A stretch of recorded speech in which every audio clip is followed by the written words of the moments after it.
Olá, seja muito bem-vinda, muito bem-vindo a mais um episódio do podcast Horizontes. Muito obrigado por estar conosco. Aproveite, se inscreva no canal, ative o sininho, compartilhe esse conteúdo. E se você acredita que esse conteúdo é relevante para você, ele pode ser relevante para outras pessoas também. Compartilhe e não perca os próximos episódios. Esse episódio de hoje tem o apoio técnico da Luana, do Arthur e do Ivan. E eu tenho a alegria de receber aqui hoje no estúdio da Horizontes o Dr. Guilherme e a doutora Renata, que vão falar um pouco com a gente sobre as organizações da sociedade civil e o que elas fazem, o que é isso no nosso mundo, nas cidades, na sociedade como um todo. O que significa essas organizações? Você vai ficar sabendo de tudo daqui a pouquinho. Doutora Renata, doutor Guilherme, sejam muito bem-vindos. Muito obrigado pela presença de vocês aqui. Fiquem à vontade para se apresentarem. Então, boa tarde, Djalmar e demais ouvintes. A gente que agradece essa oportunidade, né? Estar aqui é sempre muito bom. Compartilhar essas informações, esse conhecimento, né, Guilherme? Sim. Acho que nós estamos no terceiro setor para servir, né? E atender aí os anseios, as necessidades desse setor tão carente de informações, sobretudo do ponto de vista jurídico, né? Gemma, obrigado, né, pelo convite, pela oportunidade de estar aqui juntamente com a Renata. Nós somos advogados, né? Estamos sediados aqui em Belo Horizonte. Pode falar o nome do escritório.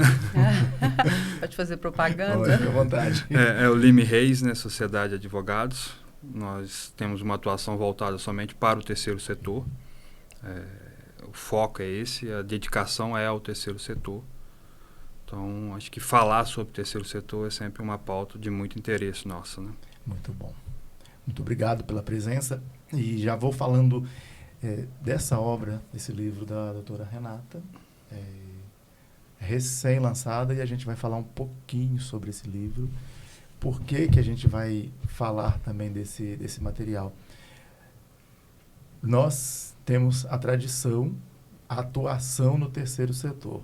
Terceiro setor que ele é também assistência, saúde e a educação. E esse livro fala, olha que legal, o papel das organizações da sociedade civil na promoção da educação. Primeiro, quando eu vi o título do livro, quando eu recebi esse livro, nossa, vai dar certinho, porque a gente tem uma atuação diária nisso aqui. E a fonte, gente, essa aqui, ó, a fonte está aqui para você aprender mais sobre a atuação no terceiro setor. Creches, escolas, enfim, isso aqui vai ser uma mão na roda para vocês. E aí, vamos falar um pouquinho desse trabalho, Renata. Fique à vontade para falar sobre esse livro, e daqui a pouco você vai falar onde a gente vai encontrar. Pode deixar aqui na sede também da Obra Pavoniana, aqui da Rede Transformada, do Horizonte, as pessoas vão encontrar essa obra de arte. Obra de arte, essa obra, né? Primeiro, assim, né, parabenizar aí a instituição, a Rede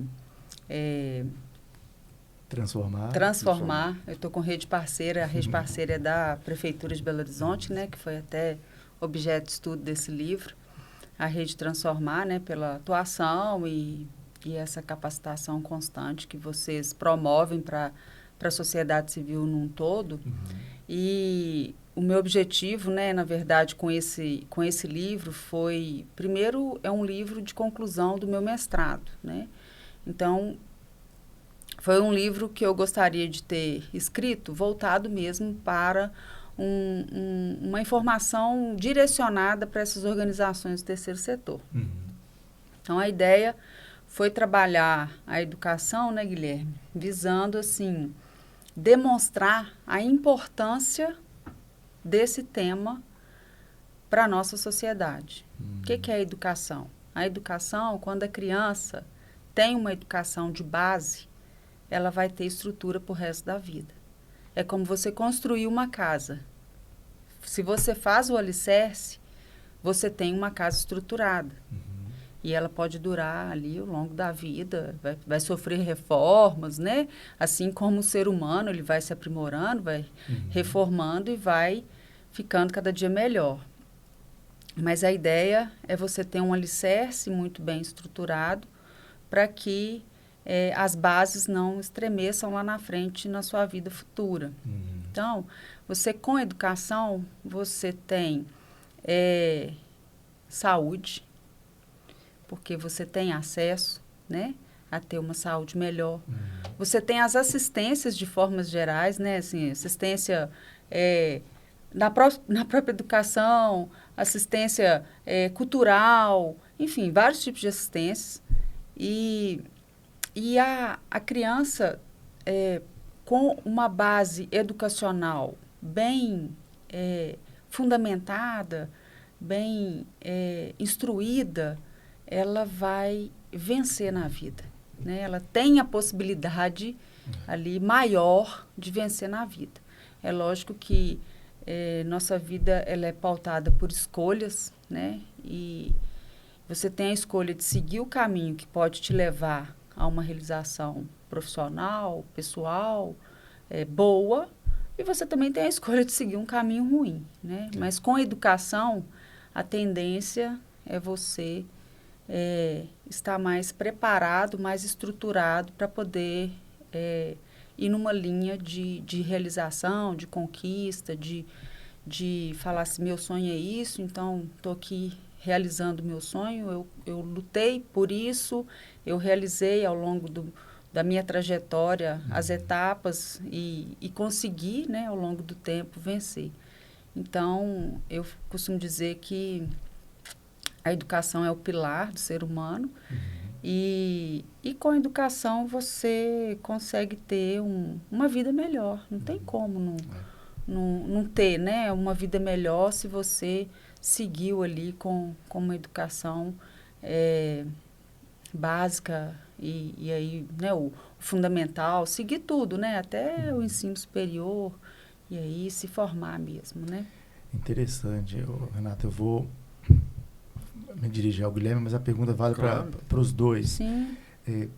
A educação, o livro fala principalmente do papel das organizações na educação e foca muito na educação infantil, que é a base mesmo da educação. Isso é de uma riqueza tamanha. Aí eu volto para a gente, daqui a pouquinho vai entrar nesse tema, porque você joga um holofote sobre as parcerias das instituições aqui em Belo Horizonte com o poder público, que às vezes é visto como coisas totalmente antagônicas, e não são antagônicas, são coisas que se complementam se você tem umas parcerias, se a parceria é saudável, é organizada. Sim. Então isso é muito bacana. A gente vai chegar lá daqui a pouquinho. Só voltando um pouquinho aqui, Guilherme, não é um porquê, é uma pergunta direta, mas como surgiu essa vontade, né, de vocês enveredarem para o terceiro setor, porque o setorzinho difícil, o setorzinho no sentido carinhoso, né, nada pejorativo. Sim. É difícil, você já entra perdendo de 2-0. Lá vem o terceiro setor. Como surgiu isso de vocês e quais são ainda os espaços que vocês percebem que precisam ser ocupados, né, pelo terceiro setor, um terceiro setor organizado, que a gente vai conversar nesse momento aqui. E o que diferencia ainda o jurídico voltado especificamente para o terceiro setor? Isso é bom. Tá, então, assim, eu posso falar pela minha entrada, né? Eu me formei, né, no Espírito Santo. Eu estou em Minas desde 2014. Então, lá, eu tive o meu escritório, assim, fiquei uns 9 anos com o meu escritório recém-formado, constituí meu escritório e chegou um momento que eu fui convidado para fazer parte de um escritório que tinha uma atuação em âmbito nacional na advocacia. E aceitei na época. E lá no Espírito Santo eu comecei a me relacionar com uma ou outra organização do terceiro setor por indicação de amigos de relacionamento e começamos a advogar até que em 2014 nós, nesse escritório, constituímos um núcleo para atender o terceiro setor, que aí seria uma atuação em âmbito nacional, e a base desse núcleo seria em Belo Horizonte. Foi quando eu conheci a Renata, e a Renata já tinha uma atuação muito antes da minha no terceiro setor. Porque a Renata trabalhou, né, no Ministério Público de Fundações, no Centro de Apoio Operacional ao Terceiro Setor aqui em Minas. Então a Renata veio, então nós ainda ficamos nesse escritório por um período, até 2018, e depois saímos e montamos o nosso escritório. Eu acho assim que o escolher exclusivamente o terceiro setor, eu acho que é um propósito de vida, assim como os profissionais vão para o terceiro setor. Porque em casa a gente fala assim, dinheiro é bom, mas se ele tiver uma causa agregada, até porque ele não é tudo, Ele é importante, ele faz parte da vida de todo mundo que está na sociedade. Nós temos conta de casa para pagar, escola do filho, parcela da casa, tudo o que tem todos nós, né? Todos nós temos, cada um na sua vida. Mas o dinheiro, com o trabalho, com um propósito, ele torna as coisas muito mais fáceis, né? Então, acho que isso que nos levou ao terceiro setor. Eu brinco muito assim que nós não fazemos serviço voluntário, porque nós vivemos da nossa advocacia. Mas nós temos clientes pequenos, que às vezes não tem funcionário nenhum, são só os dirigentes.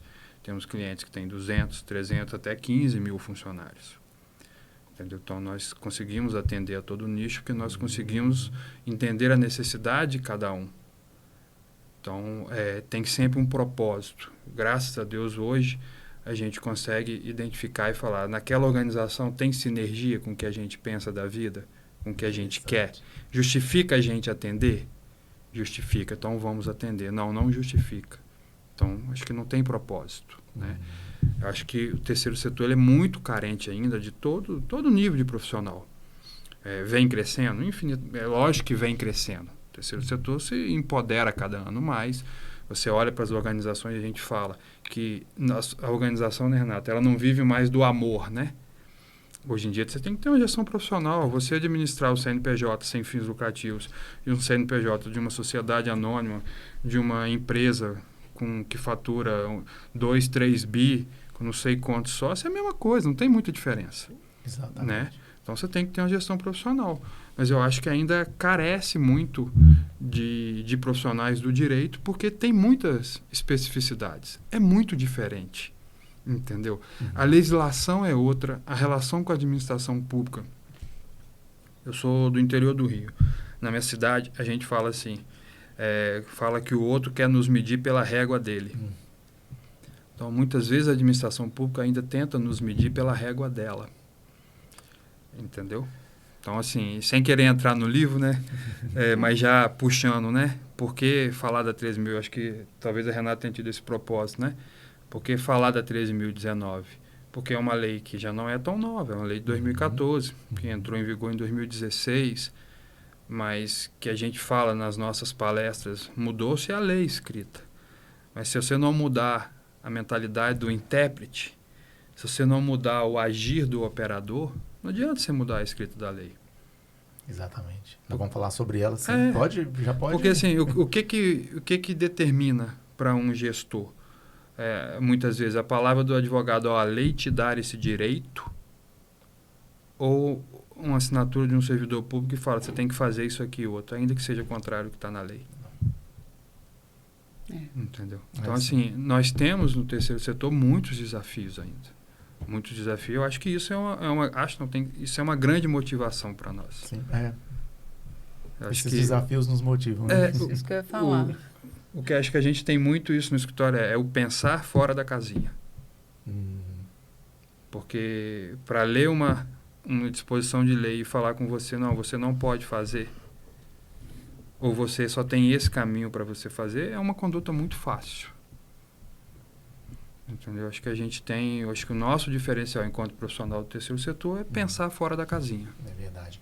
E aí, Renata e Guilherme, vem algumas dúvidas, a gente não vai nem conseguir aprofundar bem nesse momento, né? Tem as OSCs, tem as OCIPs, tem outras siglas que muita gente fala, às vezes não sabe muito bem o que é. Assim como quando a gente chegar lá nas parcerias, fomento e convênio, que tem uma certa similaridade, mas uma diferença também, né, Renata?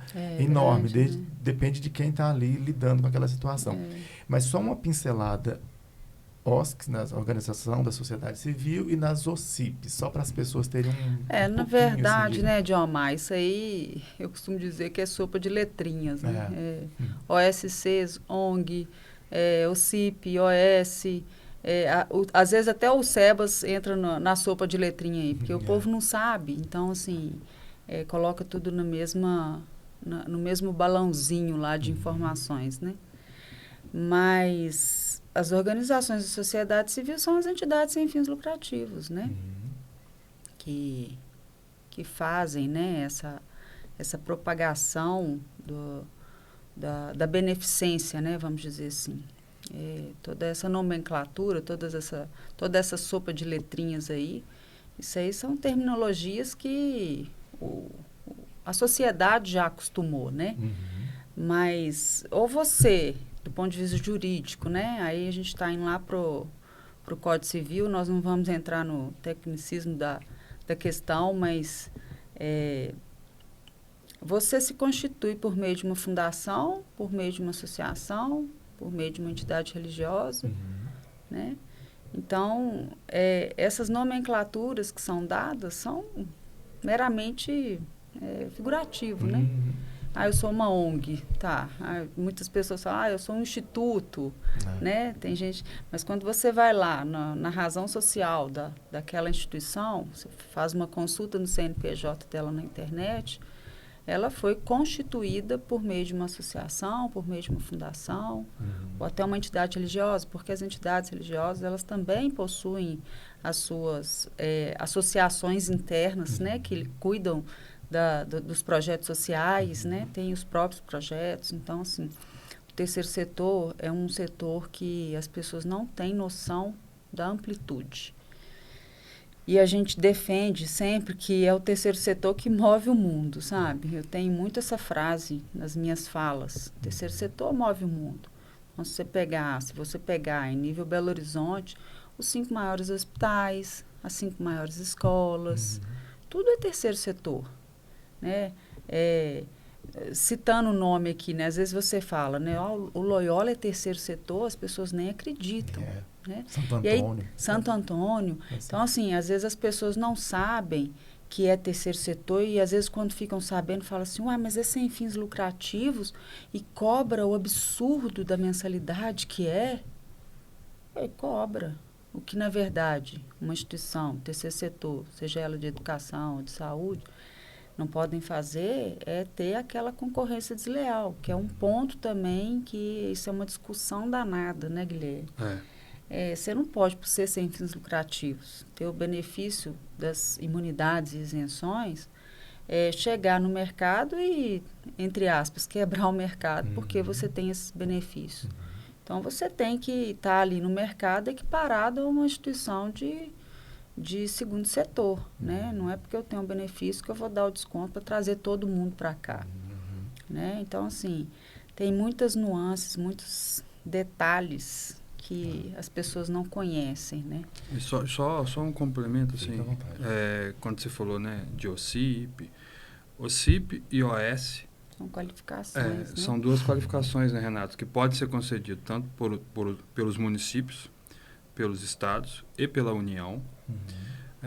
A qualificação de OCIP com a finalidade de celebrar um instrumento chamado termo de parceria, e a qualificação de organização social, como OS, para celebrar o instrumento chamado contrato de gestão. Então, essas 2 qualificações só servem para isso. Então, você, como o Renato falou, você pode ser associação ou fundação, e aí você depois busca essa qualificação. Então, você pode ser qualificado, por um exemplo, junto ao município de Belo Horizonte e não ser mais em nenhum outro ente. Você pode ser qualificado junto à União e não ser junto aos municípios ou aos estados. Então, a gente sempre fala que isso é uma prática, uma gestão. Isso é da gestão, dentro do planejamento da organização. Muitas vezes, né, Renato, nos perguntam, né, qual título, qual qualificação que eu tenho que ter? E a nossa resposta é, não faço a mínima ideia. Porque eu só consigo dizer o que você precisa se eu souber o caminho que você vai percorrer. Como que você quer atuar? O que essa organização prospecta para ela? Projeta para o futuro dela. Nós somos, por um exemplo, tá? O contrato de gestão ele é dominantemente usado na saúde. Então, nós somos uma associação de saúde, temos a pretensão de celebrar parcerias com os municípios. Através do contrato de gestão então aí você precisa ser qualificado como organização social. Você precisa pegar a lei de organização social, né, Renata, daquele município que você quer se qualificar, ver o que ela determina e cumprir no seu estatuto. Porque muitas vezes, em regra, ela vai te impor um conselho de administração. Mas lá ele vai te dizer qual é a composição desse conselho. Então, você tem que ir lá e adequar o seu estatuto. Então, assim... Isso em cada município, Em né? cada município. Então, aí quando a gente está falando das especificidades, você pode ser qualificado no município, por exemplo, de Belo Horizonte e buscar a qualificação no município do Rio de Janeiro. E se a lei do Rio de Janeiro, né, Renato, tiver uma contradição com a lei daqui? Você tem que ter experiência na área para analisar e entender como que você vai fazer. Então, o que a gente sempre fala assim, não tem receita de bolo no terceiro setor. Cada cliente é literalmente um cliente. Interessante. Tem umas... A gente ouve muito, né? Mas essas ONGs falam geralmente assim, está tirando a função do município, essa obrigação do município, do estado, que seja. Enfim, e aí, o que vocês nos dizem sobre isso? Na verdade, assim, eu sempre defendi essa fala, né, de que o terceiro setor, ele além de fazer mais, ele faz melhor do que o poder público, né? O poder público, muitas vezes, ele tem uma limitação de capacidade técnica mesmo, né? Não de atendimento, né? Não do profissional que está ali dando uma aula. Às vezes, o profissional que está dando a aula na rede pública tem uma capacidade maior do que quem está na rede privada. Isso, inclusive, está aí nesse livro. Entende? Então, assim, nós temos profissionais extremamente capacitados dentro de sala de aula que nós não temos na sala de aula de uma escola privada. Muitas vezes isso acontece. Só que quando você faz mais e faz melhor, o poder público acha que é mais que a obrigação, que nós estamos ali numa parceria e que você tem que entregar o que você tem daquilo ali para mais. Não é por aí. Aquilo ali é papel do poder público. Eu sou sua parceira. Isso. Então, muitas vezes, quem está de lá do balcão do poder público não entende o trâmite de funcionamento de uma organização do terceiro setor. E muitas vezes vê aquela organização como um concorrente. E não é. Né?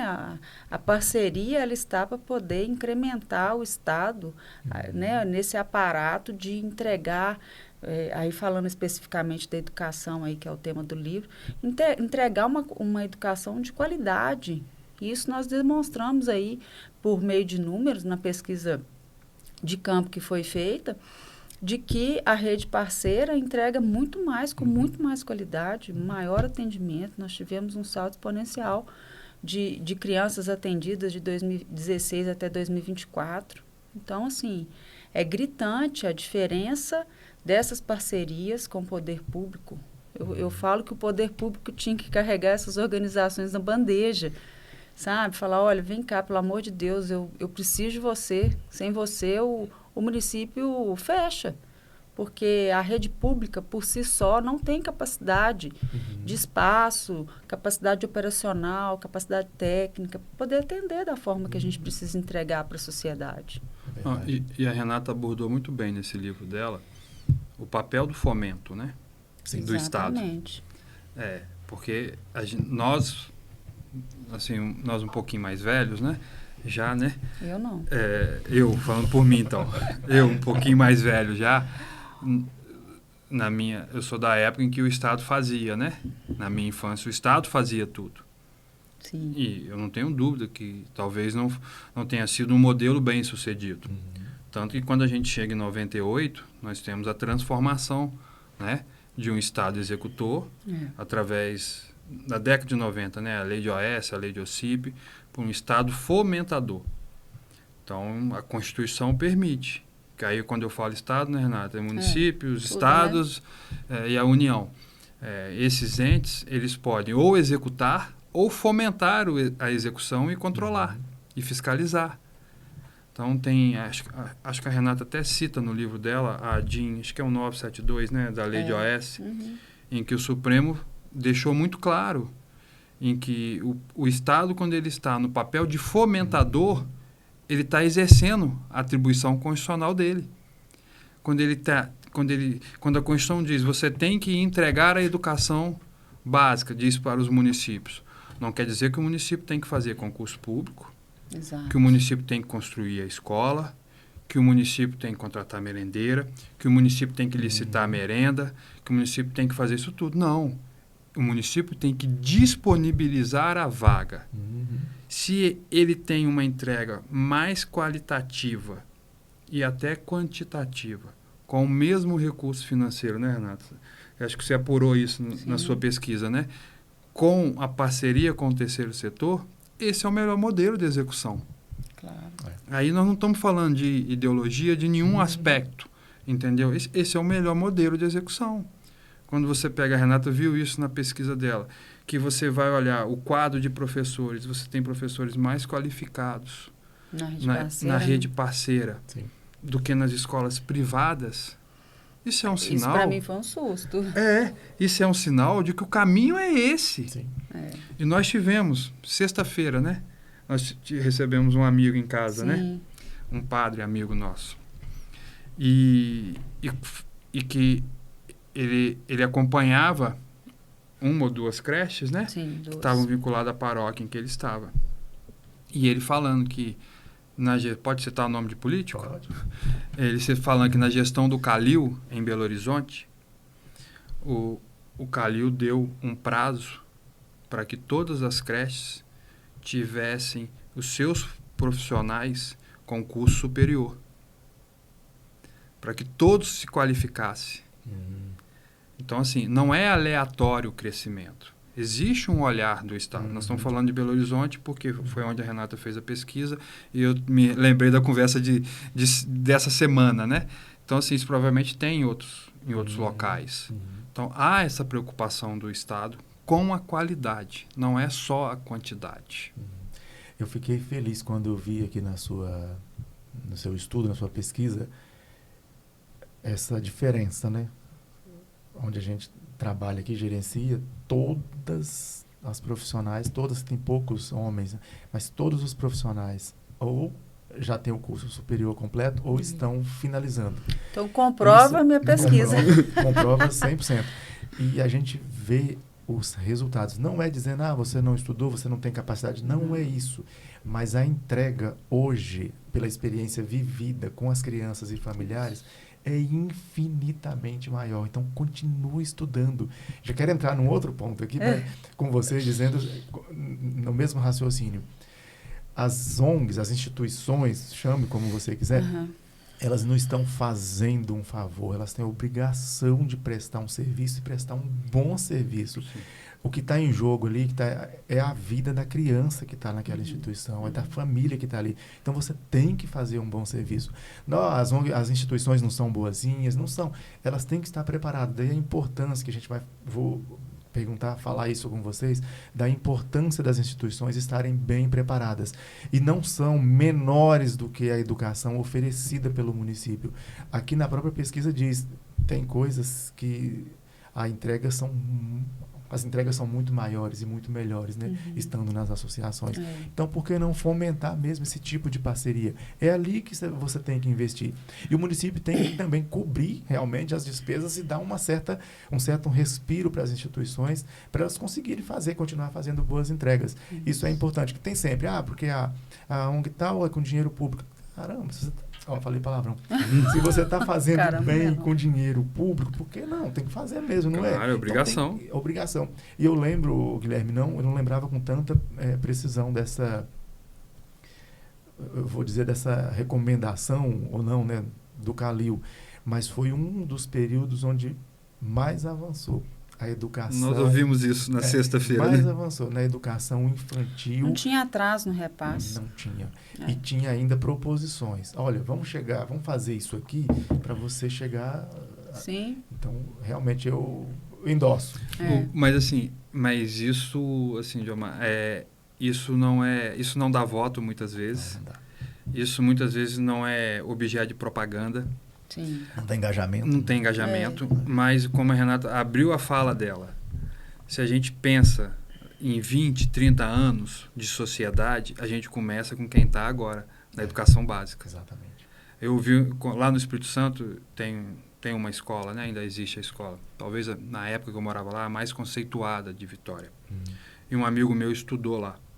E ele era muito amigo do filho do dono.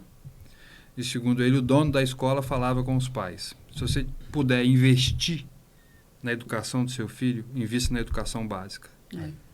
Porque a bagagem que ele adquirir ali, ele carrega para o resto da vida. Não adianta você deixar de qualquer forma na básica, hoje é fundamental, né? Para lá pertinho do Enem, você querer colocar ele numa melhor escola. Ele não tem o alicerce, né? Que você falou, né? Alicerce, ele não tem a bagagem. Ele não tem a bagagem, não tem a base. Ele não tem sustentação para alcançar voos. Se você não tem o alicerce, pegando isso da construção, desmorona. Você pode até levantar a parede ali, meio, sei lá, de areia, mas daqui a pouco cai. Não tem sentido. Não tem base, não tem sustentação. Não tem sentido. Ô, Renata e Guilherme, fale só um pouquinho para a gente sobre o marco regulatório e as suas modificações que estão vindo por aí, que vem, né, sempre atualizando as leis, né, do terceiro setor. Na verdade, falar de marco regulatório seria um outro podcast, né? A gente pode deixar isso para o próximo, então. Não. É uma lei extensa, mas é uma lei, assim, que vem, né? Nós somos muito críticos, né? Nós que estamos do lado de cá, nós somos muito críticos, muitas vezes, às coisas novas que chegam, né? Lá atrás, quando essa legislação, né, foi implementada, nós criticamos muito, né, Guilherme? E a gente não tira a nossa crítica porque, assim, em vários aspectos a gente via, assim, isso aqui precisa melhorar e tal, tanto que demorou a ser,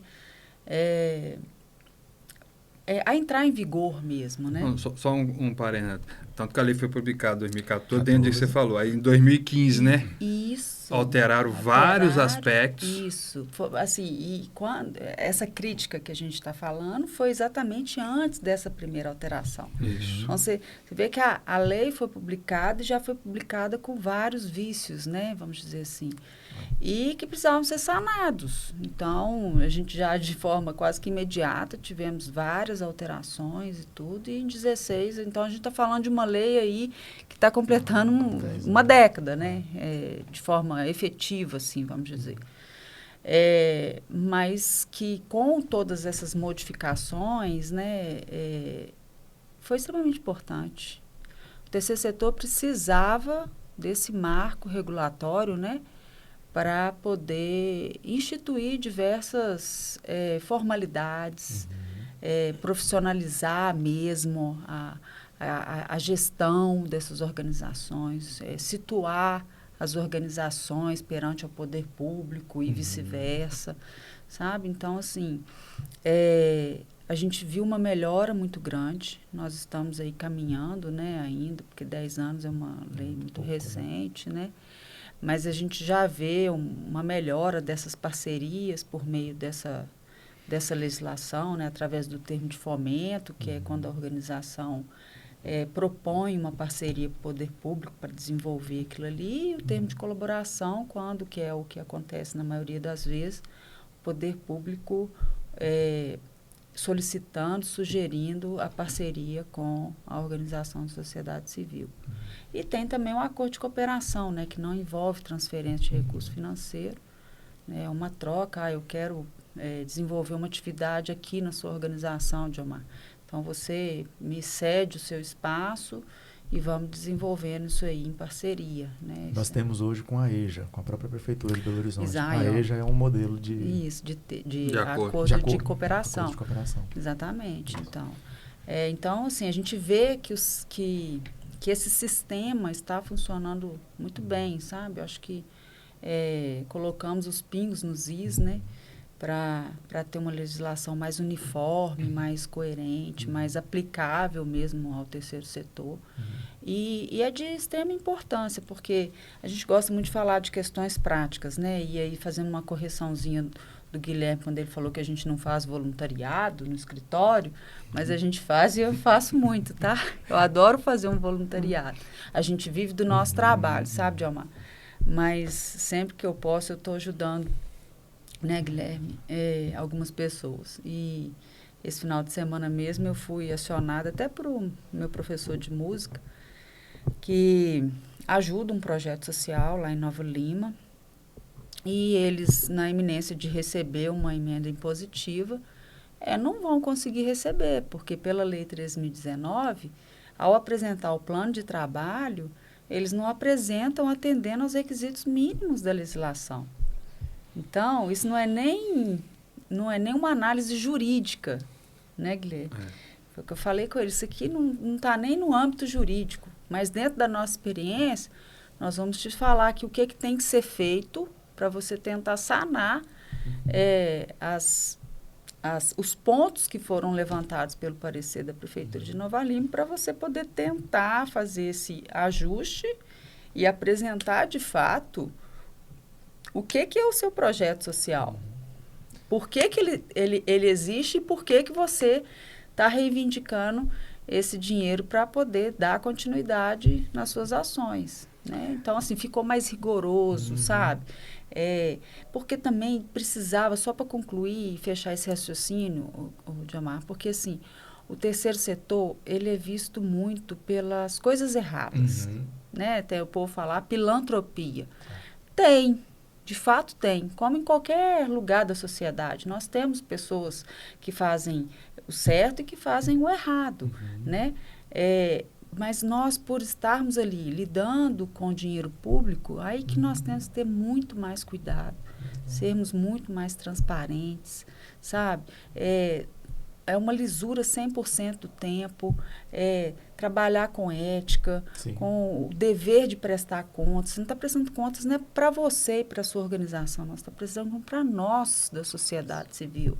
Porque o dinheiro é nosso. Se eu estou financiando aqui, se a prefeitura está passando para você um valor para desenvolver a sua atividade, esse dinheiro é nosso, é financiado por nós da sociedade. Então, nós temos que ter muito cuidado com isso, sabe? Vou entrar nessa fala que eu acho fundamental a gente trazer essa discussão. E realmente daria mais uns 2 episódios para a gente falar sobre isso. Mas quem trabalha no terceiro setor precisa, como o Guilherme falou lá no início, paga a conta, tem prestação, tem combustível, tem deslocamento, tem filhos, tem as despesas ordinárias, tem o dia a dia, você trabalha, você vive do seu trabalho, do seu sustento. Agora, se você está fazendo isso com um propósito, como o próprio Guilherme disse, isso é muito mais prazeroso. Você está fazendo isso, se sustentando do seu trabalho, com um propósito, ajudando outras pessoas a fazerem melhor. No terceiro setor eu vejo um grande gap, que é a informação. Vou falar de uma que eu gostaria que vocês discorressem, por gentileza. Muita gente fala, mas é só voluntário o trabalho no terceiro setor? Não. Inclusive tem a 187 que já fala da remuneração de diretoria, tem a remuneração estatutária, tem a remuneração seletícia, que você pode ser um funcionário, você pode receber, você tem que cumprir uma série de requisitos. Sim. E o terceiro setor, ele é visto com lupa, que aí entra a pilantropia, entra outras denominações jocosas que as pessoas fazem, porque acostumou a fazer isso. Lá vem as pessoas com pires na mão pedindo. Não é, o terceiro setor não é o terceiro setor da mendicância, não é isso. Da esmola, né? Da esmola, não tem nada a ver. Então, fala um pouquinho desses 2 temas, remuneração, pode ser nesse momento superficial, que não vai ter como aprofundar. E também a gente tem que viver, a gente vive. Eu também trabalho com o terceiro setor. Eu estou diretor numa instituição, numa organização, é de lá que paga as minhas contas. E nem por isso lá tem malandragem. A gente não presta conta, que no seu livro fala muito bem das prestações de conta também. O que você tem de fazer. Quando eu li, eu falei, nossa, estou em casa fazendo isso aqui, onde eu estou trabalhando atualmente. Então, vai lá, assim, quando a gente fala sobre remuneração, a gente começa falando assim, nós desconhecemos uma legislação de âmbito geral que em algum momento tivesse proibido a remuneração. O que nós tínhamos era a Lei de Utilidade Pública Federal de 1935, que para quem pleiteava, desejava ter o título de utilidade pública, você tinha que cumprir os requisitos da lei, e essa lei proibia a remuneração. Então, essa lei proibia.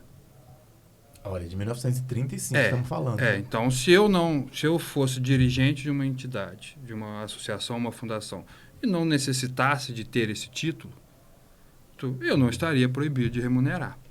Mas isso sempre foi, assim, vamos dizer assim, né, Renata, um tema que gera alvoroço no terceiro setor. Sim. Mas em 2015, né? 2015. A que alterou a 13.019. Isso. Foi a 13.214. De 2015, que altera a 13.019 e altera algumas outras coisas de algumas outras legislações, revogando a Lei de né? Utilidade Pública. E aí nós tínhamos, né, a 12.101, que era a lei ordinária que tratava dos SEBAS, temos na Lei Complementar 187 de 2021, temos na Lei de Tributos Federais 9532 de 97, disposições permitindo a remuneração de forma expressa. Aí, assim, bem superficial, né? Então, a gente divide a remuneração entre o dirigente estatutário, aquele que é eleito, o dirigente não estatutário, aquele que é o diretor da escola, que é contratado, o médico responsável pela unidade de saúde, esses profissionais. O estatutário, ele tem um limite, para quem tem o SEBAS, que é o teto da remuneração do servidor público federal. Então, que é 70% do teto do servidor público federal, 70% que ganha o ministro do STF. Esse é um limite individual. Se você for remunerar toda a diretoria, existe um limite coletivo que é de 5 vezes o limite individual. Além disso, a remuneração tem que estar condizente com o valor de mercado, na nossa opinião, com o porte da instituição. A lei complementar traz isso para a área de assistência social, mas ela usa um termo que a gente até acha equivocado, que ela fala que tem que estar atrelado ao superávit. E a gente entende que você não pode atrelar nada ao superávit. Porque isso pode dar uma interpretação de distribuição. Tem que estar condizente com o superávit. E não necessariamente no terceiro setor, embora a gente entenda que qualquer CNPJ tem que ser superavitário para persistir no tempo, no terceiro setor não necessariamente você trabalha com superávit todo ano. Então, é uma realidade bem diferente do terceiro setor. Os profissionais que não são estatutários, não há limite de remuneração, porque é uma remuneração de mercado. Evidentemente, de que a gente sempre acha que tem que estar condizente com o porte da instituição. Acho que isso, né, Renato, é uma premissa básica. O dirigente estatutário, na nossa opinião, a remuneração se faz por prolabore, seguindo por analogia o que tem na lei de sociedade anônima. Né? Então, a gente sempre orienta os clientes que se façam uma pesquisa de mercado, que contrate uma empresa que faz, às vezes, alocação de mão de obra, né, Renata? Para que ela possa te dar um parecer dizendo qual seria a remuneração para essa função estatutária. O dirigente estatutário tem que ser aquele que trabalha efetivamente na gestão, tem que ter entrega. Nós já tivemos clientes nossos, né, Renato, com diretorias compostas por 5, 6, 8 pessoas, mas que apenas 2 eram remunerados, porque somente os 2 tinham um trabalho efetivo, né? Isso é interessante. E a pessoa tem que ter um mínimo, né, gente, de comprovação de capacidade técnica. Você está ali naquela função. Eu vou colocar você lá como diretor, você não sabe nem de onde você veio, para onde você vai. E acaba fazendo, né, as confusões e reforçando alguns estereótipos negativos. Exatamente. Esse, só complementando essa fala do Guilherme da utilidade pública, infelizmente, embora a federal tenha sido revogada em 2015, a utilidade pública estadual e municipal, elas ainda encontram-se vigentes. Isso é importante. Isso é muito importante. E aí, a gente tem esse impasse, porque a gente escuta muito nos nossos eventos, nas nossas palestras, nos cursos que nós promovemos, que muitas vezes aquela organização ela não remunera porque ela tem utilidade pública estadual. Aí a gente faz uma pergunta, o que ela significa para você? Qual que é o benefício que ela te traz? Interessantíssimo. É só para você falar que você tem utilidade pública? Porque, na prática, o que isso aí está impedindo você de ter um profissional capacitado, de mercado, remunerado? Né? Então, não, mas eu preciso porque se eu for pedir uma emenda parlamentar, eles vão me exigir. 13.019 vem para poder igualar essa questão. Não pode haver exigência de título, de qualificação, de certificação, de nada disso. Né? Você tem que estar ali em pé de igualdade perante a legislação para concorrer àquele termo de fomento ou de colaboração ali, ou a emenda, enfim. Então, assim, você precisa fazer uma análise e aí cabe a deliberação da instituição opinar se tem que ter aquela titulação, o que representa muitas vezes. Ah, não, porque eu fui na empresa tal e eles me pediram. Tá, mas a empresa tal que quer destinar um dinheiro para a sua organização, ela conhece da legislação do terceiro setor? Porque isso acontece muito também, sabe, Diomar? As pessoas não conhecem o funcionamento do terceiro setor. E, às vezes, muitos empresários querem ajudar, mas não conhecem a sistemática. Às vezes eu brinco com o Guilherme, a gente tinha que promover um evento para as empresas. A gente falar para as empresas e mostrar para as empresas o que são as organizações da sociedade civil. Isso é muito interessante. A gente tem também como objetivo promover alguns encontros para informar. A informação não é de mão dupla. Exato. Sim. Enfim, as informações ela tem que circular da maneira certa, na hora certa, e com as pessoas e empresas certas. Só queria voltar no exemplo que foi dado aqui de uma emenda impositiva. E aí eu já emendo numa outra pergunta. Tem organizações, são mais de 800 mil, 900 mil organizações no Brasil, né? Então isso é uma quantidade absurda de instituições. E dessas, a maioria esmagadora não são regulares. Se juntam, não é isso? Prestam serviço e muitas, eu converso com algumas ou com várias, muitas não querem, tá bom assim, vou fazer um trabalho voluntário, não quero ter inscrição no conselho, não quero ter um estatuto à prova, não quero nada. Por que será que isso acontece no terceiro setor? E aí acaba o seguinte, pode até conseguir um recurso, uma emenda que seja, de uma só vez, depois se queima, estraga tudo, o CNPJ vai para o espaço e a pessoa se enrola toda a organização e aí migra, e vai criando CNPJs, vai pulando daqui, sabe? Por que será que as pessoas ainda conseguem cultivar uma cultura dessa, né, no terceiro setor? Vocês têm ideia? Essa pergunta é boa, né, Guilherme? Assim, eu imagino, né? Talvez o medo, né, ou o receio do embaraço que você cuidar de um CNPJ ativo regularmente, né? E você querendo ou não, você tem um custo. Se você abre a gente sempre fala, você abre um CNPJ, você precisa pelo menos de um contador. Se não for um contador que entenda de terceiro setor, né, Renato, e faz de qualquer jeito, ele pode dar um prejuízo. Que ele pode não transmitir as obrigações acessórias, não fazer não cumprir com a regularidade fiscal e acabar gerando multa para a instituição e tudo mais. A gente brinca, né? O advogado não necessariamente, mas o contador é o básico. Então, eu acho isso e acho que isso também um pouco mais para trás, né? Eu acho porque lá atrás você via que as pessoas se reuniam muitas vezes nas periferias ou qualquer bairro, padrão de bairro, para ajudar aqueles que necessitavam, mas era uma simples reunião de pessoas. Não tinha o propósito de transformar isso num projeto, né?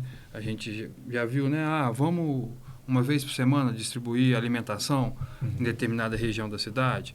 Vamos, então a gente se reúne, você deposita 100, a Renata vai depositar 100, eu ponho 100, pego com não sei quem, juntamos R$1.000, eu vou comprar, a gente reúne na casa de não sei quem no final do dia, a gente prepara a alimentação e sai para distribuir.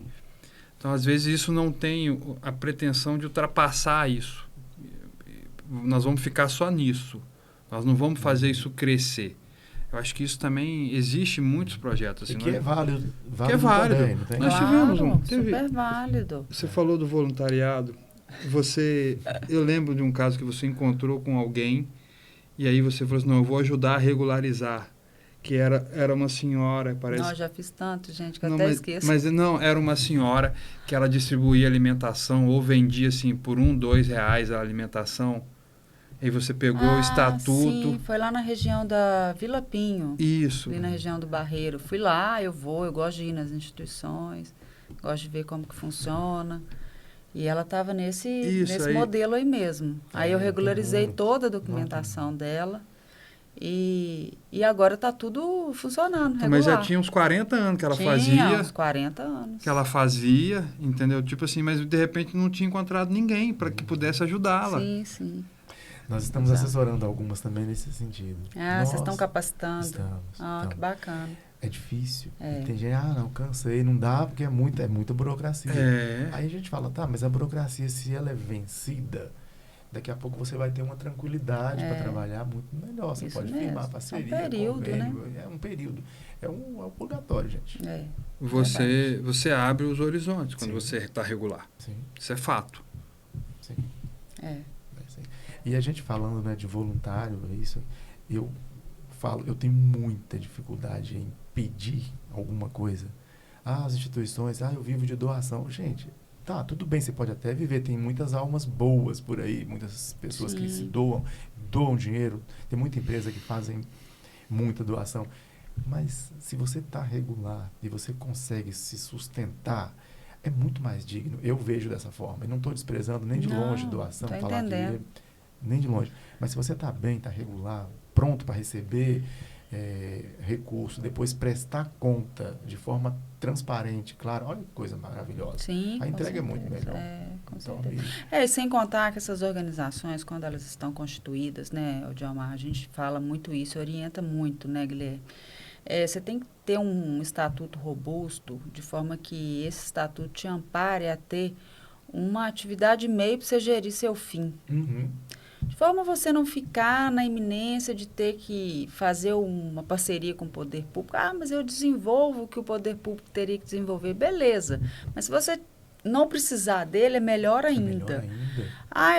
Eu preciso da doação, dentro disso que você está falando. Tá, mas se você tiver um projeto dentro da sua instituição que gere renda para você reinvestir, que é só isso que você pode fazer, você não fica refém daquele doador. Porque muitas vezes você hoje pode ajudar aquela instituição, mas o mês que vem você quer ajudar uma outra causa. Aí você vai deixar de ajudar aquela que te pediu. E então você fica refém. Você não pode estar no terceiro setor à mercê de quem que eu vou receber a doação esse mês. A sua atividade não para. Ela não dá um pause e fala assim, o mês que vem a gente vai ter dinheiro. Né? O negócio continua. É uma máquina, todo vapor. Então, você tem que ter meios, ter subsídios para você andar com suas próprias pernas. Né? Igual hoje você mesmo nos mostrou aquele espaço ali fora. Aquilo ali dá uma horta experimental sensacional, sabe? Nós temos um cliente em Campo Grande que atende idosos. Da última vez que eu fui lá, eu ia muito lá. Pelo menos uma vez por mês eu estava lá. E da última vez que eu estive, o presidente andou comigo lá em toda a estrutura, mostrando as transformações de reforma, de ampliação e tudo mais, e a construção de uma horta que estava gerando uma renda sensacional para a organização. Eles faziam uma feirinha lá, ou até mesmo para poder atender a própria instituição, sabe? Na alimentação dos idosos, das pessoas que trabalham. Então, assim, já é um custo a menos você ir ao mercado comprar aquele produto ali para você consumir, né? Então, tinha uma lavanderia industrial dentro dessa organização. Então, você pode se capacitar de forma que você gere renda para você continuar mantendo os seus objetivos. Sim. E se a pessoa que doa hoje para essa finalidade, esse projeto, e amanhã ele resolve continuar fazendo bem, mas em outra, ele tem todo o direito. Claro. A gente está ajudando, né, assessorando uma instituição que fatalmente a doadora morreu de repente. E era uma entrada que, tipo, 80% do que movimentava a casa de acolhida para idosos. E agora? Então, vamos constituir para que você consiga fazer parceria, firmar parceria, convênio com o poder público. É difícil, né? Então, não pode ficar à mercê da doação. Só isso. Sim. Você que ficou conosco até aqui, peço novamente a sua gentileza de se inscrever no canal, ativar o sininho, compartilhar esse conteúdo com quem você acredita que vai crescer com essa informação e fique conosco até o final. A gente vai entrar num tema bem interessante que fala diretamente sobre o estudo de caso, né, da doutora Renata nesse livro, e eu vou entrar num ponto importantíssimo aqui, onde a gente fala das celebrações mesmo, do termo de fomento, termo de colaboração e outras formas de parceria entre as instituições da sociedade civil, as organizações da sociedade civil e o poder público. Então, fique conosco mais um pouquinho que a gente vai falar sobre isso. Doutora, qual a diferença desses 3 termos que a gente vem conversando aqui? Vocês dois fiquem à vontade para discorrer sobre eles e por que isso é tão importante na parceria do poder público com as organizações, a sociedade civil. Na verdade, né, quando a gente traz aí o termo de fomento, o termo de colaboração, né, e a gente até falou do acordo de cooperação, né, o Djamar, o fomento em si, e aí, né, reforçando e ratificando a fala rápida que o Guilherme expôs aqui para a gente, muito bem, é a forma do Estado, né, o ente federado, promover a atividade para a sociedade civil. Então, quando a gente tem instrumentalizado, né, o termo de fomento, o termo de colaboração, aquilo ali são instrumentos jurídicos para você poder formalizar com a administração pública. Mas nós precisamos entender que o fomento, de forma lato, né, de forma ampla, é algo para poder suprir a necessidade da sociedade naquela demanda onde ali é deficiente. Né? Fomentar é isso, é levar para aquele lugar, estender a mão às pessoas hipossuficientes, aos vulneráveis, educação de qualidade, saúde, a própria assistência social. Então, nós fomentamos para que aquela região ali da sociedade civil esteja amparada naquele atendimento que mais necessita para suprir essa falta. Bacana. E precisa prestar contas? Tem que prestar contas, é dinheiro público. E como a gente faz isso? Quando você instrumentaliza, né, usando os termos, né, você precisa prestar contas. Isso acaba gerando um caos, né, nas organizações, né, Guilherme? A prestação de contas parece que é um monstro, mas não é um monstro. A gente fala isso. Se você tem uma contabilidade regular, e aí eu também tenho formação na área contábil, mas não atuo já tem muitos anos. Mas o que eu posso dizer o terceiro setor pede contabilidade específica também. A contabilidade do terceiro setor, ela é diferente, sabe? E aí fecho parênteses e volto na continuidade. Se você faz uma prestação de contas mensal, do início do projeto que você está executando, até o final, você não vai ter problema. Né? Não dá para você deixar para poder prestar contas e fazer tudo que você tem que fazer no final do exercício. Né? Então, isso é um somatório. Né? São etapas que você, com um bom contador, uma boa contabilidade voltada para o terceiro setor, ele vai te orientar a fazer essa gestão contábil de forma organizada e de forma a cumprir todas as etapas para quando chegar o momento de você entregar a sua prestação de contas lá para a administração pública, você não ter nenhuma glosa, nenhum problema de voltar com aquela prestação de contas, ter a prestação rejeitada, enfim, né, vários problemas que uma prestação de contas mal feita pode gerar, acarretando inclusive na não continuidade daquela parceria ali junto com aquela organização. Então, a prestação de contas é uma coisa, assim, essencial e que precisa ser dada a atenção máxima para que seja feita e cumprida com o rigor que a legislação determina. Interessante. Assim, a 13.019, né, Renata, ela trouxe um outro viés, né, um outro aspecto de prestação de contas, né? Sim, pelo resultado, né?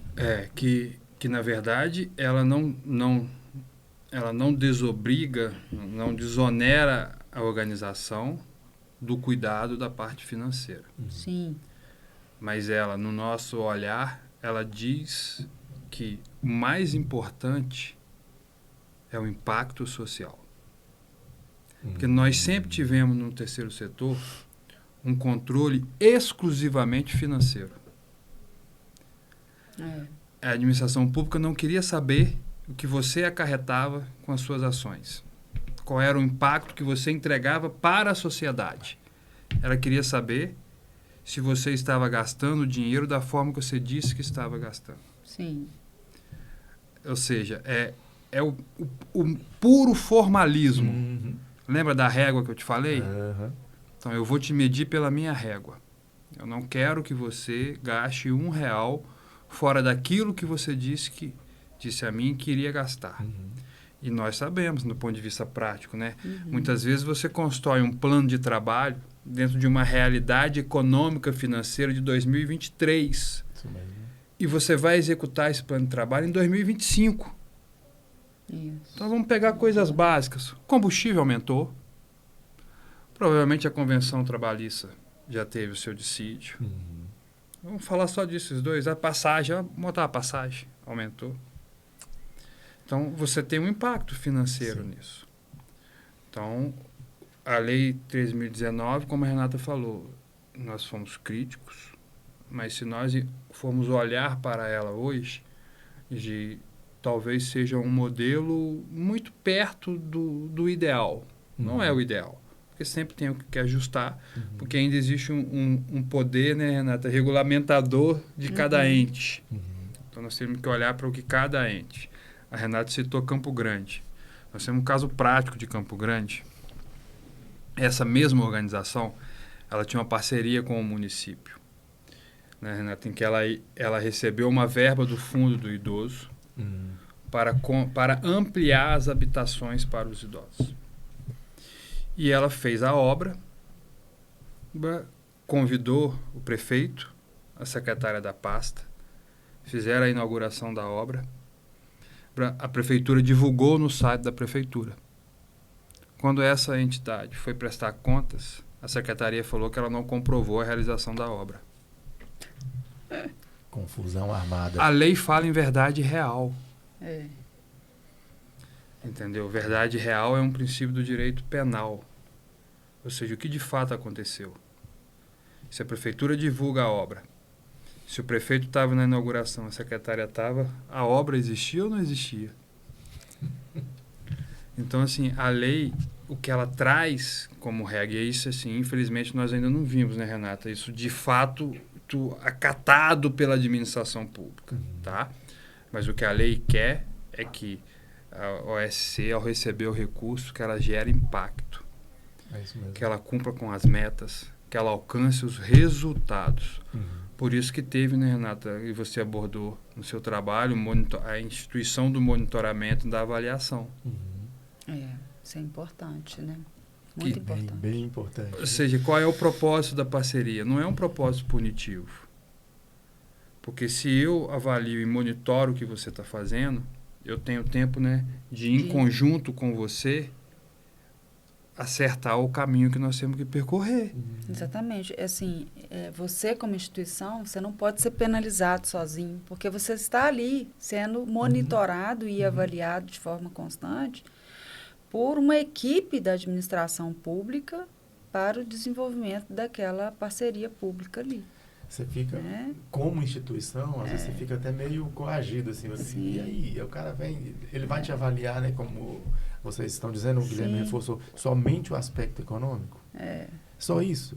Tá. Mas nós Não temos que ficar ser. vigilantes, né, Guilherme? Porque isso é importante falar. Belo Horizonte até que a gente não tem muito problema, não. Mas a gente, como nós temos uma atuação em nível nacional, sabe, Diomar? Então, a gente vê muita coisa de muitos lugares, né?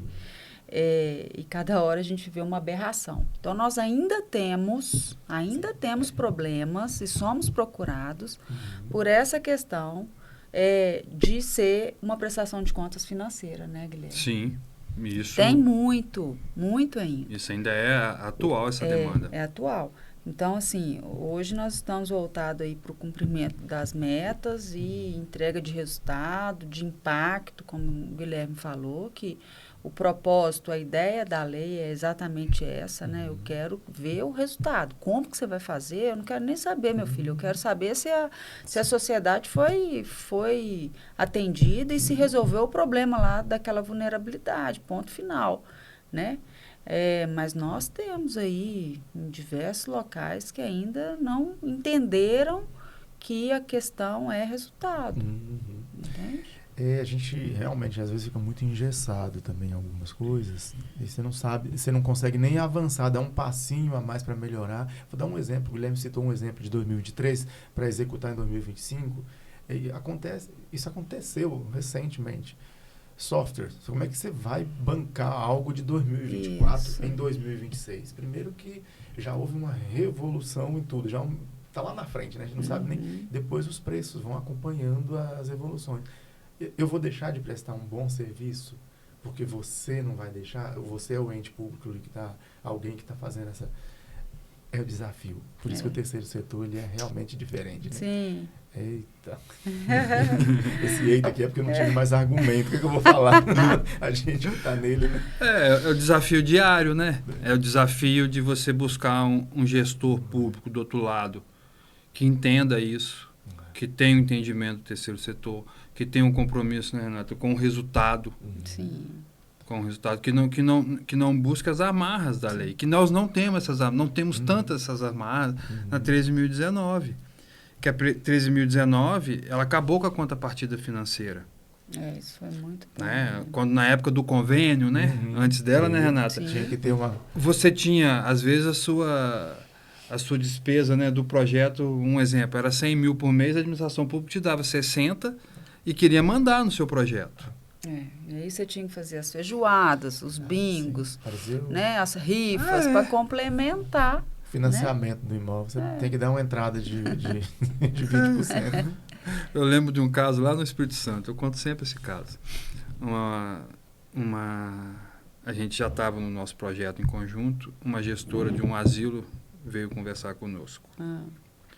Aí ela falou assim, o município quer me pagar o valor correspondente a 4 idosos por mês. E ele quer que eu atenda 12 idosos. Aí ela, o que eu faço? Eu falei, atende os 8 que você vai ter que pagar e faça do seu jeito. Porque você não tem risco de glosa, você não tem risco de uma dor de cabeça, de uma intromissão na sua gestão. Então, cuida dos 8. Exatamente. Porque você vai ter que lutar e correr atrás desse recurso por conta própria. E busque mais para você acolher os outros 4. Mas aí você faz desvinculado do município. Exato. Então, a 13.019 já não permite isso. Entendeu? Porque ela fala que a administração pública tem que te dar o valor correspondente ao plano de trabalho. Sim.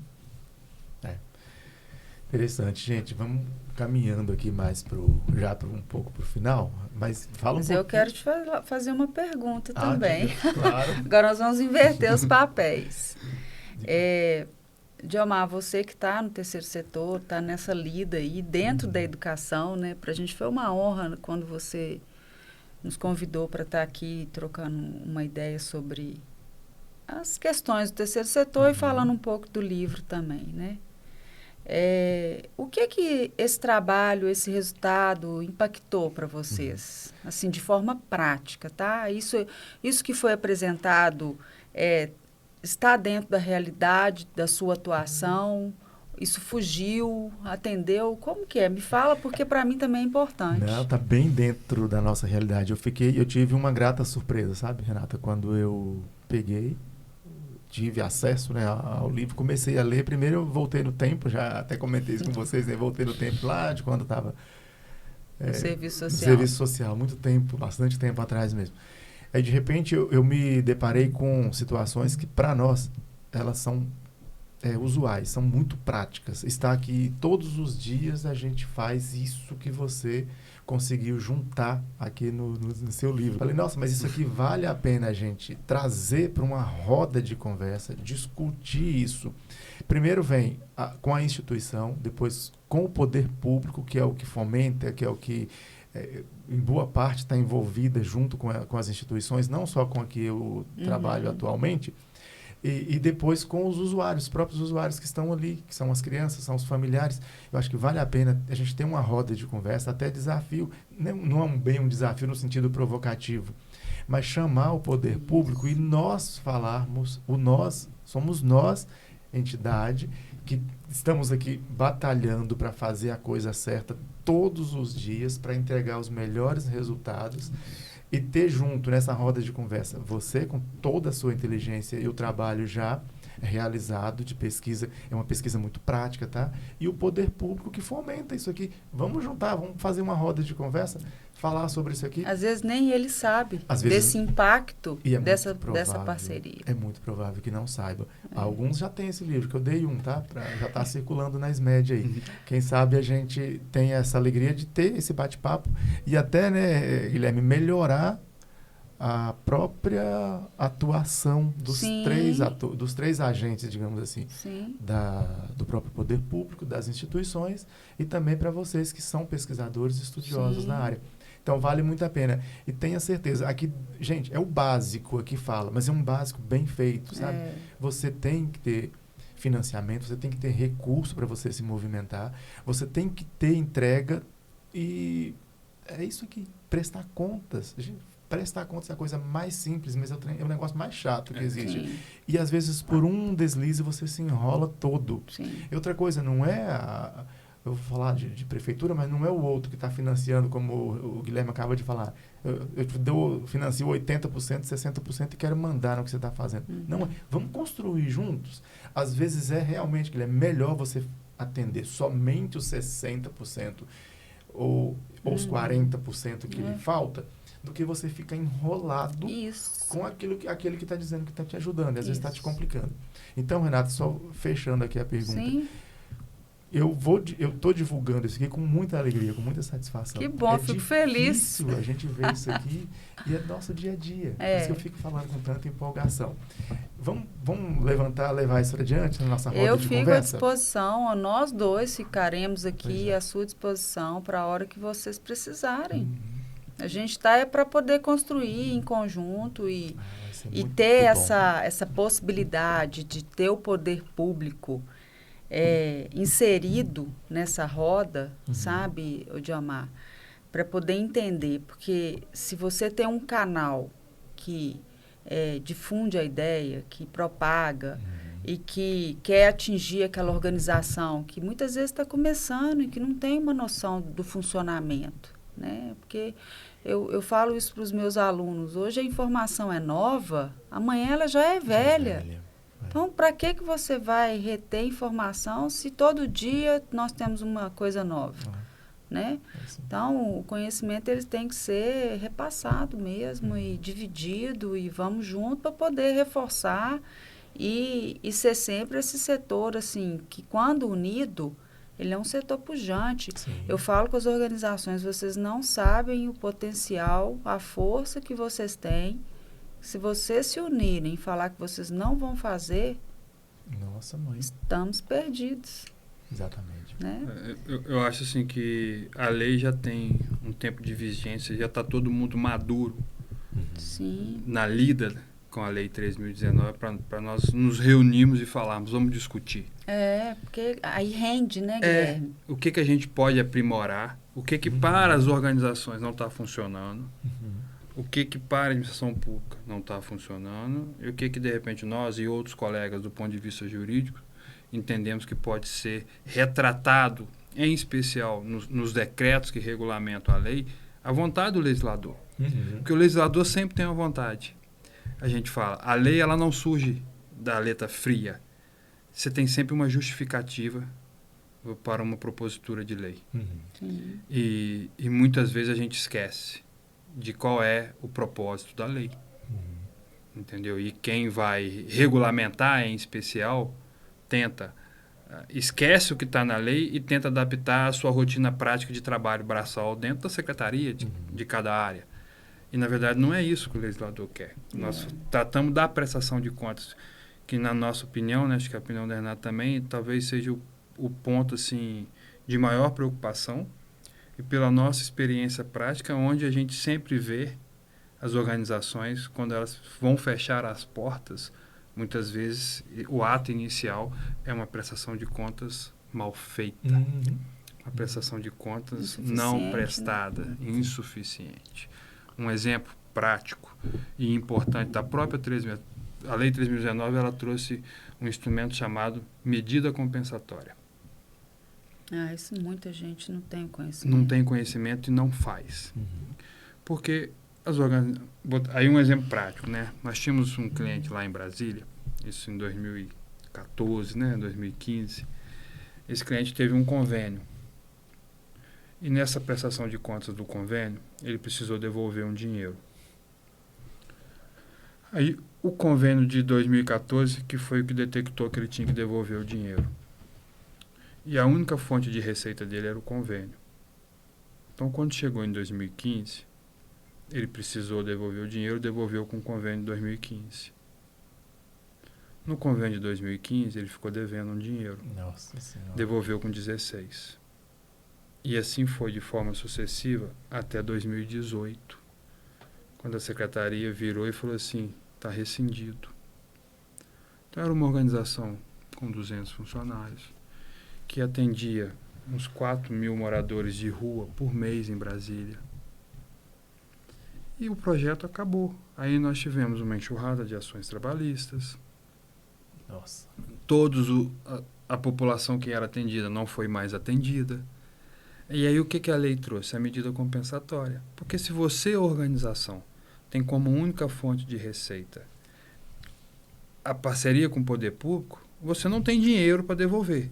Mas você pode propor a ele uma execução de um plano de trabalho. Você pode compensar a ele em serviço. Então, isso serve quando você não tem uma prestação de contas rejeitada por malversação do recurso público, né? Por fraude, por dolo, nada nesse sentido. Mas se você tiver por um outro aspecto operacional, procedimental, é possível, né, Renato, fazer essa propositura. E isso nos impressiona ainda, que toda vez que a gente fala com os nossos clientes que estão em situações similares a essa, de terem que restituir algum valor, e que se enquadra nessa hipótese, a gente coloca, eles falam, não sabia. Entendeu? E fácil dar certo, né? É isso mesmo. Mas a prestação de contas reflete muito também essa questão compensatória, né, Guilherme? Você tem que ter uma prestação regular.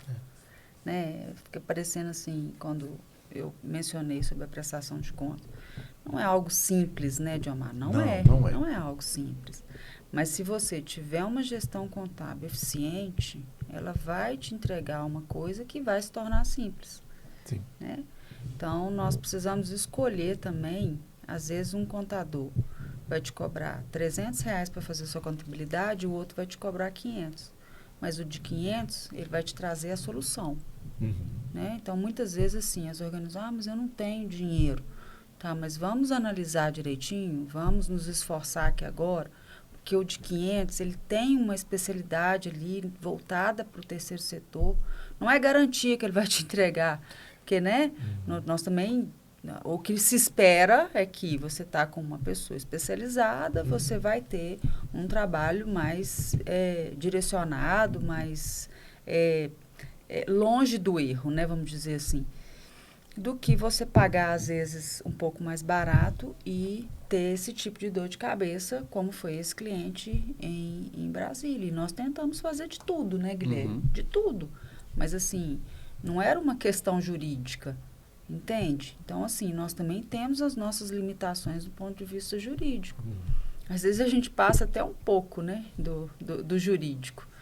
Mas eu não atuo em contabilidade mais, não tenho. Nós não temos tempo para poder ter uma contabilidade.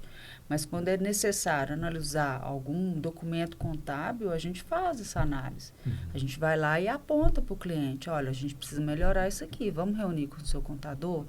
Então, nós temos o know-how para poder sentar e falar, olha, nossa sugestão é que isso aqui seja modificado, porque senão você vai ter problema, seja na prestação de contas, seja na hora de pedir um SEBAS, entende? Então, isso impacta muito, essa contabilidade ela é essencial.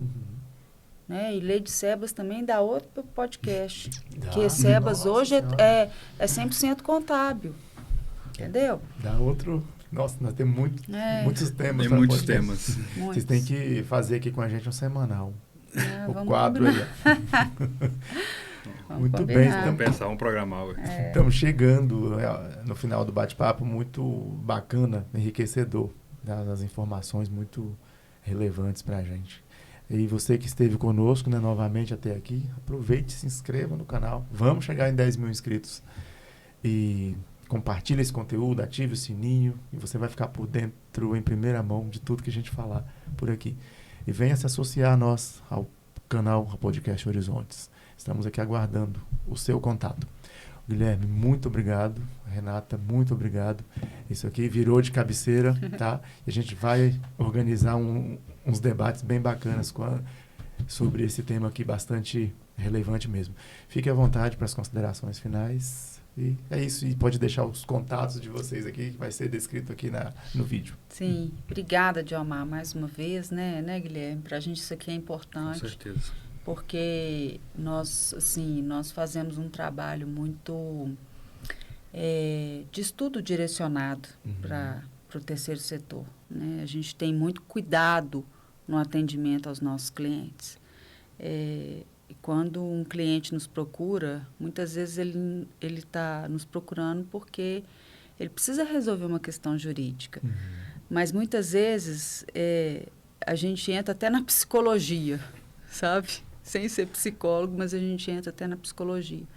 Porque o terceiro setor, quem está ali envolvido naquela causa, acaba se envolvendo demais, né? Então, a gente conversa, a gente deixa a pessoa falar, expor aquela dificuldade ali daquele momento que ela está passando. E aí, dentro da parte técnica jurídica, a gente propõe soluções, né? Porque nós estamos aqui para poder propor as soluções da melhor forma possível e nós temos, graças a Deus, muito êxito em tudo que a gente faz. Então, nós temos muito cuidado, a gente fala que a nossa maior e melhor propaganda é o nosso cliente, porque hoje a maioria dos clientes são clientes que vieram indicados de outros clientes. Isso é bom. Né? Isso para mim, reforça a qualidade no serviço que nós prestamos. Né? Eu e Guilherme, nós estamos à frente de tudo. Nós temos uma equipe que nos assessora, que nos ajuda, que está conosco há muito tempo, inclusive. Temos profissionais novos também, que entraram recentes. Então, assim, o escritório, a gente não quer ser grande, tá, Diomar? A gente quer ter um escritório que atenda com qualidade. Muito bom. Né? A gente não tem essa vaidade de falar assim, não, nós somos os maiores. Não temos isso. Então, agradecer mais uma vez essa oportunidade, deixar bem claro aqui que a gente fica disponível, tá? Para o que vocês precisarem, para a conversa que vocês acharem que está sendo necessária naquele momento ali de discussão, né, Guilherme? Porque a gente precisa propagar as informações. Sim. Né? E a gente hoje que eu falo assim, né, pós-pandemia, a gente tem um atendimento em nível nacional, sem precisar estar, às vezes, lá em Campo Grande, lá no Recife, lá no Paraná. Então, nós temos clientes praticamente em todos os estados. Então, essa questão pandemia ajudou todo mundo, porque você consegue, de forma remota, atender todo mundo. Então, isso foi muito bom. No final, pode deixar nossos contatos aí, quem quiser entrar em contato para fazer alguma pergunta, tirar alguma dúvida específica. Esse livro, ele está no site da editora Dialética para venda. Tirando a editora Dialética, eu também tenho exemplares, aí a pessoa entrar em contato mesmo. Também depois eu posso deixar aqui com você, caso alguém queira ter acesso ao livro, tá? E é isso, a gente agora já está no projeto de escrever o 5º livro aí, e tomara que até o final desse ano a gente já saia com alguma coisa do forno para publicação no início do próximo. Quem sabe no FIF do ano que vem a gente lança, né, Guilherme? O nosso primeiro livro foi lançado no FIF, lá em Fortaleza. Legal. O segundo também. E aí a gente fica à disposição de vocês para o que vocês precisarem mesmo. Obrigado. Tá? Muito obrigada. Gilmar, assim, agradecer a você, né, em primeiro lugar, o convite, a oportunidade. Acho que falar sobre o terceiro setor é uma coisa que a gente gosta e faz todo dia, né? Não necessariamente com um público desse, né? Seleto. Parabenizar a Renata pelo livro. Eu acompanhei, né, de perto, muito, né? Me ajudou muito. Tudo que ela fez, acho que isso é fruto de muita dedicação, muito estudo. Entendeu? A capacidade dela é imensurável. Entendeu? A dedicação que ela tem é o que ela se propõe a fazer. Então, acho que me dá orgulho tê-la não só como sócio, mas como esposa, né? E mãe da minha filha mais nova, né? Acho que são os meus 3 maiores motivos de orgulho aí. Então é isso. Agradecer a você e a todo mundo. Obrigado. Obrigado. Só fazendo essa complementação, né, desse agradecimento aí, dessa participação, eu quero agradecer aqui muito a participação do Guilherme nesse trabalho. Foi de suma importância. Ele me ajudou demais, em todos os aspectos, né, assim, muitas vezes em fazer a pesquisa, em me passar, Renato, eu achei isso aqui interessante, agora você aprimora, em me ajudar às vezes a ficar com a minha filha. Então foram várias ajudas, sabe? Porque eu falo assim, as coisas mínimas é que fazem com que você chegue no máximo. Então obrigado, Guilherme, por essa ajuda fundamental, né, que você me proporcionou. E é isso, eu quero agradecer mais uma vez a todos vocês, a sua equipe, que foi maravilhosa também, e a oportunidade. Eu queria fazer só um adendozinho, nada a ver, tá, Gilmar, com a nossa fala aqui desse podcast, mas dentro da nossa conversa paralela aqui, de aula de música, nós estamos formando uma banda de mães e eu sou baterista. Então, a gente está lá na iminência de colocar o nome na banda das mães. Então, a gente está aceitando sugestões aí, caso vocês divulguem essa informação para a gente. Obrigada, Gilmar. Qual é a escola de música? A escola é a Ritmar. Ah, bacana. Muito Isso bacana. aí. Olha, ainda tem tempo, né, Renato? Né, Guilherme? Para tocar, né? A Cássia Hélia falava, ainda tem tempo para cantar. Você ainda tem tempo para cantar, para tocar. Para tocar. Mãe, escritora, advogada, contadora, ainda tem tempo para tocar. Muito bem. Tem que ter, né? Para distrair a cabeça. Aí ela ainda faz a banda de mães, né? E aí ainda acompanha a nossa filha, né? Nossa filha canta, faz aula de canto, aí ela é a baterista da Rebeca. Agora nós estamos juntos. Estamos treinando uma música juntas para a apresentação no Dia das Mães, provavelmente. Bom demais. Eu falava com o Guilherme, aqui a gente tem acordeon, gaita, flauta, violão, viola e a Renata toca bateria. Aí aqui não tem bateria. Gaita eu gosto também. E o professor dela me convidou. Eu falei, não, eu vou ser só o empresário. Boa. Vou cuidar da parte boa da história. Muito bom. É isso. Obrigado aí. Obrigada, Gilmar. Obrigado, gente.